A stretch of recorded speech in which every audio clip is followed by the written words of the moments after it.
Welcome again to KRA. मैं हूं अर्षित और आज मैटर को हम दो तरह से क्लासिफिकेशन को पढ़ेंगे। पहला है फिजिकल क्लासिफिकेशन, दूसरा है केमिकल क्लासिफिकेशन। तो फिजिकल क्लासिफिकेशन कौन कौन होता है? तो सॉलिड, लिक्विड, गैस, प्लाज्मा और बोस आइंस्टीन कंडेंसेट। हमें इस तीन पे फोकस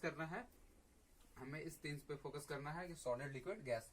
तो सॉलिड वो कहते हैं जिसका पार्टिकल्स बहुत नजदीक होता है। सॉलिड का पार्टिकल्स बहुत नजदीक होता है और जो ये लिक्विड का पार्टिकल्स होता है थोड़ा दूर दूर होता है और गैस का पार्टिकल्स बहुत दूर दूर होते हैं। तो इसको हम डिफरेंस देख लेते हैं कि ये है सॉलिड, ये लिक्विड और ये गैस। ये था सॉलिड। ये इन दोनों के पार्टिकल्स के बीच में जो इंटरमॉलिक्यूलर फोर्स होता है वही डिपेंड करता है कि कौन सॉलिड होगा, कौन लिक्विड होगा, कौन गैस होगा। सॉलिड के बीच में जो इंटरमॉलिक्यूलर फोर्स होता है वो बहुत ही ज्यादा होता है लिक्विड के कंपेरिजन में, और लिक्विड में ज्यादा होता है गैस के कंपेरिजन में। इस वजह से उसका पार्टिकल्स नजदीक होते हैं और उसका फॉर्मेशन होता है ऐसे सॉलिड, लिक्विड, गैस के।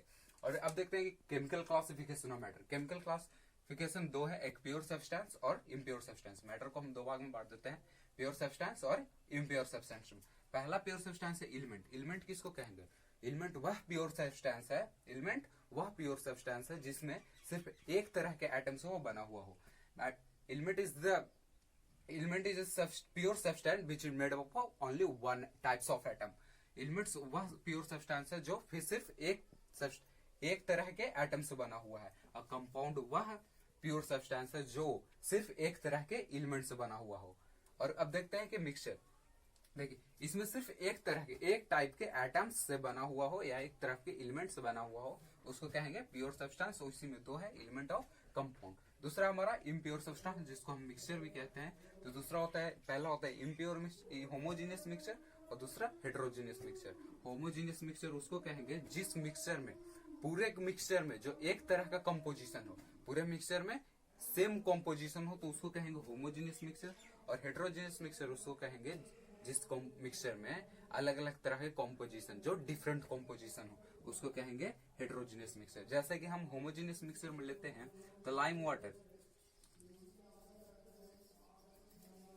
वाटर लेते पूरे जो मिक्सचर होता है, हमारा पूरा जो मिक्सचर होता है उसमें एक तरह का कंपोजिशन, उसमें आप डिफरेंट नहीं पता कर सकते हैं कि कौन सा लाइम है और कौन सा वाटर है। और दूसरा है हेटेरोजीनियस मिक्सचर, तो इसमें अलग अलग तरह के, जैसे कि हम सैंड, वाटर, इसमें हमें डिफरेंट पता चल जाता है कहाँ सैंड है और कहाँ वाटर है। तो ये होता है हेटेरोजीनियस मिक्सचर और ये होता है होमोजीनियस मिक्सचर।